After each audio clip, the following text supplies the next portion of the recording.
નમસ્કાર દર્શક મિત્રો, હું છું રાહુલ અને તમે જોઈ રહ્યા છો ઓનલી ઓફિસર. મિત્રો, આજે વાત કરવાનું છે 15 ફેબ્રુઆરીનું જેટલું પણ કરંટ અફેર્સ બને છે તેની વિશે આ વિડીયોની અંદર ચર્ચા કરવાનું છું. તો મેક શ્યોર કે વિડીયો તમે લાસ્ટ તક જોતા રહો. અને મારા નવા દર્શક મિત્રોને જણાવવાનું કે તમે હજી સુધી મારી ચેનલને સબસ્ક્રાઇબ ન કરી હોય તો આ સબસ્ક્રાઇબના લાલ બટનને ક્લિક કરો અને બાજુના ઘંટી બટનને દબાવો, જેથી સવારના 5 વાગે કરંટ અફેર્સના વિડીયોઝ તમને તમારા મોબાઈલ ઉપર મળી રહે. આ વિડીયોની પીડીએફ ફાઇલ નીચે ડિસ્ક્રિપ્શનમાં દીધેલી છે, ડાઉનલોડ કરી લેજો. એકદમ ફ્રી છે, તમારે 1 પણ રૂપિયા ચૂકવવાની જરૂર રહેશે નહીં. અને વિડીયોઝ પસંદ આવે તો એઝ અ રિક્વેસ્ટ કે એક લાઇક તો જરૂરથી કરજો.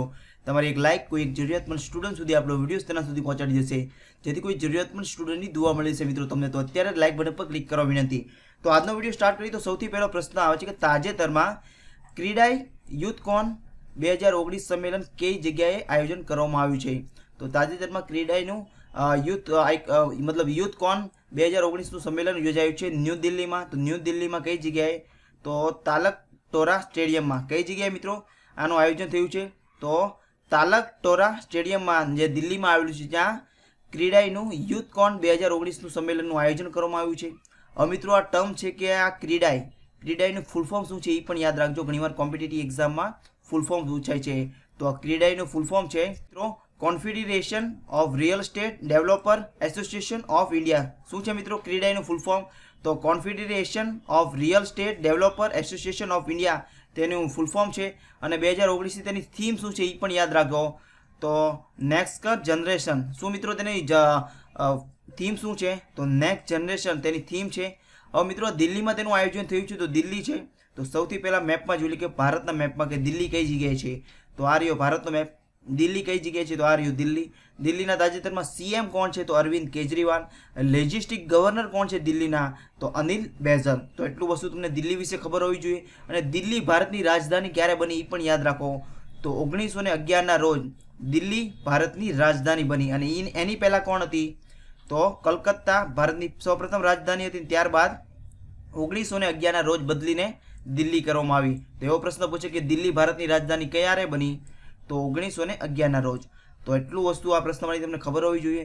અને કુતુબ મિનાર કઈ જગ્યાએ આવેલો છે એ પણ યાદ રાખો. તો તમે ટીવી સ્ક્રીન ઉપર જોઈ રહ્યા છો, આ છે કુતુબ મિનાર, જે દિલ્હીમાં આવેલો છે. તેની લંબાઈ કેટલી છે? તો કેટલા મીટરનો છે? તો 72.5 મીટરનો આ કુતુબ મિનાર આવેલો છે દિલ્હીમાં મિત્રો. તો એટલું વસ્તુ આ પ્રશ્નમાંથી તમને ખબર હોવી જોઈએ. ત્યારબાદ મિત્રો સેકન્ડ પ્રશ્ન આવે છે, મોસ્ટ ઇમ્પોર્ટન્ટ પ્રશ્ન છે આજના વિડીયોનો. તો શું છે પ્રશ્ન? તો તાજેતરમાં વિશ્વ રેડિયો દિવસ ક્યારે ઉજવવામાં આવ્યો? મોસ્ટ ઇમ્પોર્ટન્ટ છે. તો તાજેતરમાં વિશ્વ રેડિયો દિવસ ઉજવવામાં આવ્યો છે 13 ફેબ્રુઆરીના રોજ. મતલબ તેને ઇંગ્લિશમાં કહેવામાં આવે તો વર્લ્ડ રેડિયો ડે. ક્યારે ઉજવવામાં આવ્યો? તો 13 ફેબ્રુઆરીના રોજ. 13 ફેબ્રુઆરીના રોજ ઉજવવામાં આવ્યો છે આ વિશ્વ રેડિયો દિવસ. તો કોણ આ દિવસ ઉજવે છે? તો યુનેસ્કો દ્વારા આ રેડિયો દિવસ ઉજવવામાં આવે છે મિત્રો. હવે યુનેસ્કો છે તો તેની ક્યારે આ ઉજવવાની ઘોષણા કરવામાં આવી?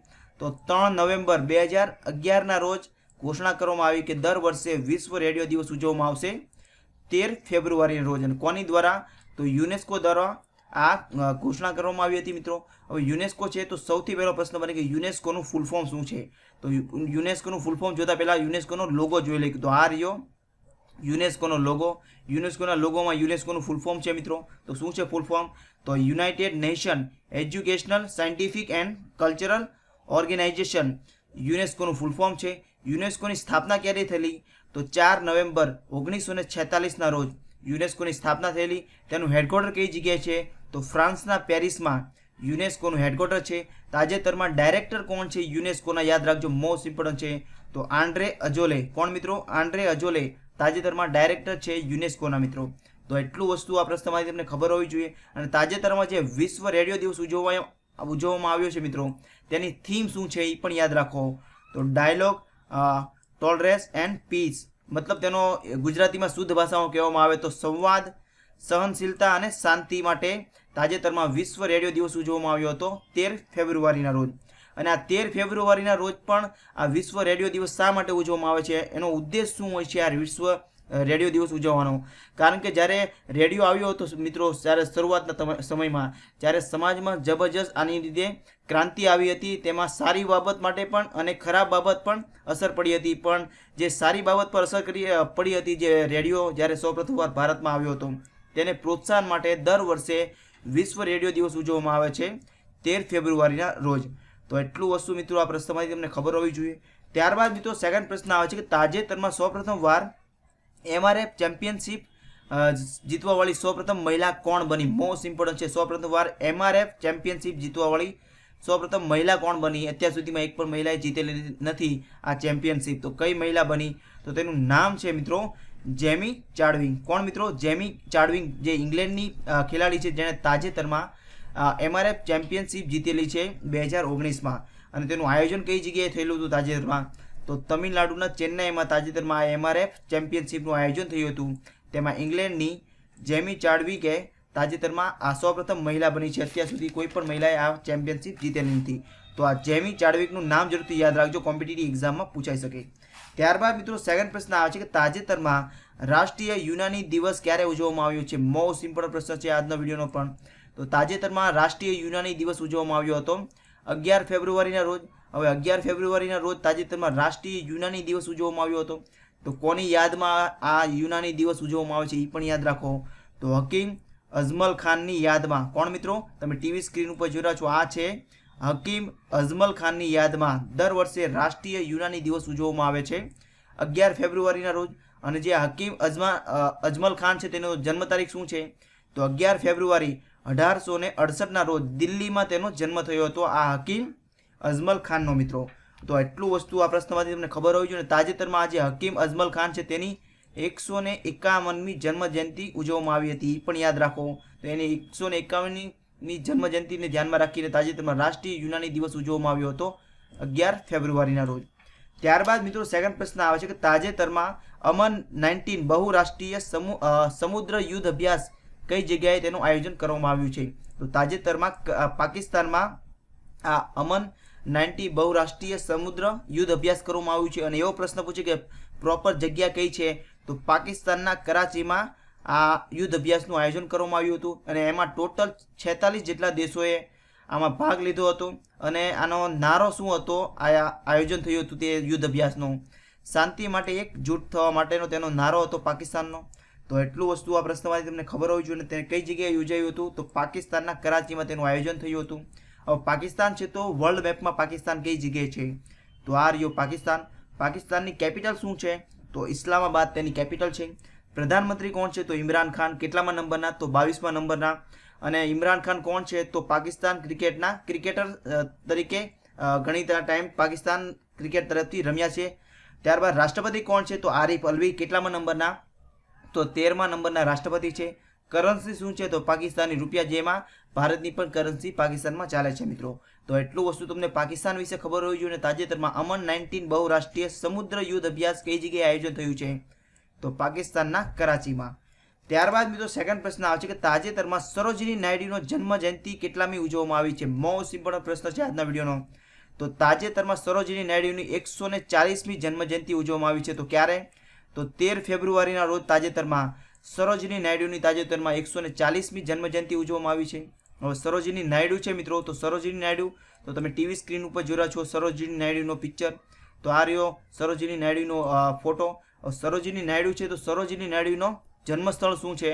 તો હૈદરાબાદના છે સરોજિની નાયડુ. તેનો જન્મ તારીખ શું છે? તો 13 ફેબ્રુઆરી 1879ના રોજ સરોજિની નાયડુનો જન્મ થયો હતો. અને સરોજિની નાયડુ કોણ છે? તો ભારતના સૌપ્રથમ મહિલા રાજ્યપાલ કોણ બન્યું એવો પ્રશ્ન પૂછે. મોસ્ટ ઇમ્પોર્ટન્ટ પ્રશ્ન છે. તો ભારતના સૌપ્રથમ મહિલા રાજ્યપાલ બન્યા હતા સરોજિની નાયડુ. તમે ટીવી સ્ક્રીન ઉપર જોઈ રહ્યા છો, આ છે સરોજિની નાયડુ. ત્યારબાદ સરોજિની નાયડુ છે તો સરોજિની નાયડુનો ઉપનામ શું છે એ પણ યાદ રાખો. તો હિન્દના બુલબુલ તરીકે પણ ઓળખાય છે અને ભારતીય કોકિલા તરીકે પણ ઓળખાય છે. તો એવો પર પ્રશ્ન પૂછે કે ભારતના હિન્દના બુલબુલ તરીકે કયા વ્યક્તિને ઓળખવામાં આવે છે? તો સરોજિની નાયડુ. તો એટલું વસ્તુ તમને સરોજિની નાયડુ વિશે ખબર હોવી જોઈએ. તેનું જન્મસ્થળ જરૂરથી યાદ રાખજો. તો હૈદરાબાદનો તેનો જન્મ થયો હતો. અને તેને સરોજિની નાયડુને 1929ના રોજ કેસરી હિન્દનો ખિતાબ આપવામાં આવ્યો હતો. કોણ મિત્રો?